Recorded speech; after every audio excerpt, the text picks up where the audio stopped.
When we think about breast density, I hear a lot of patients say, when I do my physical examination, my breast tissue feels really dense to me. Or when my physician does my annual breast exam on my gynecologic visit, she tells me my breast tissue is very dense. But really, in actuality, breast density has to do with the mammographic pictures themselves, and that's determined just by your genetic makeup and not often how your breasts feel. Turning your attention back to the images, there's just a thin sliver of fatty tissue, which is the darker tissue. But most of the breast is very much taken up by the white tissue, which is that glandular tissue.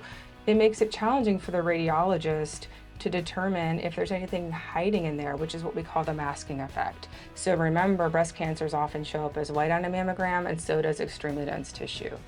So this patient actually, because of her breast density as well as her family history, went ahead and had a screening MRI. Right away, your eye goes to a largish, very suspicious looking mass that wasn't evident on the mammogram. So we know it's tucked in here somewhere in the superior right breast, but it is very evident on her MRI.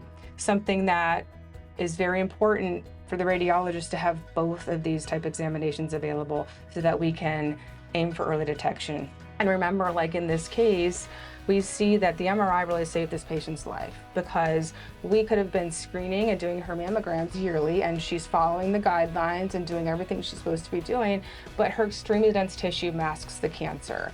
And in these cases, oftentimes we don't pick up on that cancer until maybe the patient feels it. And at that point, some years have gone by, some time has passed, and the whole goal as a breast radiologist is to catch the cancers before they become something anybody can feel.